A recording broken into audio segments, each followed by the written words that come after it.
is the additive inverse property. So we're going to factor these out, but since all of these are going to say factor, let's just see what happens when we hit a little bit of a dead end.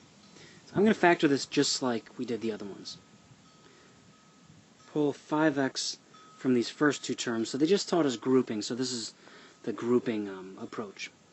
So I'm going to have 5x times 7 gives me 35x, and then I have 5x pulled out of the term on the right, and I have just the y left over. And let me make that clear. Here's that 5x, and then that was the y.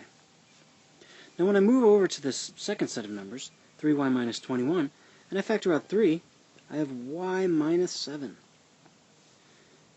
Oh man, it's kind of a dead end. These don't match up nicely. So that's a bummer. Now, what if I could try to make this or this look like the other guy? Now I see on this right one that y minus 7 is already in that order, so I usually prefer to see the variable first. So I'm going to think, well, this looks the same, but if only I could flip the signs. So I'm going to change 5x to minus 5x, because what we're doing is we're factoring out a negative 1. And that means that's going to flip the sign on the y, and I'd like to see that first. And it's going to flip the sign on the 7, so I'm going to write that next, but write it as minus 7. And then plus 3 times y minus 7. Now what this means is that this business on the left that I have now is minus 5x plus 3 all times y minus 7. Now I might be showing this in more steps than is necessary, but that's totally fine, because we usually like to see positive values in front of our variables in here. So from this left area, I'm going to factor out negative 1 and rewrite this as 5x plus 3 times y minus 7. Depending on what the back of the book might show, or what you might see, if you were to plug these into Wolfram Alpha, you're going to be looking for some minor differences in factoring out an extra negative and things like that. Now let's see if this one on the right is similar.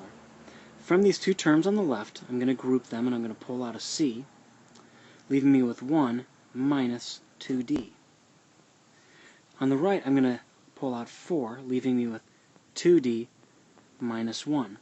And just like that last problem, I prefer seeing it in this order, and I'm looking at these and I'm saying, well, those are really similar. So from it, I will pull out a negative, change the c to negative c, and then rewrite this as 2d minus 1.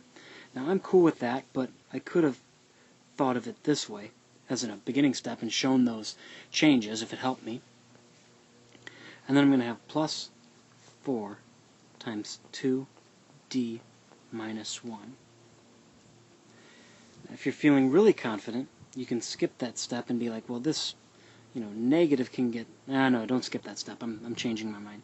Here's negative c plus 4 in parentheses times 2d minus 1. And then as a final step, I can pull out a minus, flip the signs on that, and then rewrite times 2d minus 1. So that the whole quantity is going to be negative c minus 4 times 2d minus 1. So the whole thing is you're just kind of like looking for strangenesses in both of these.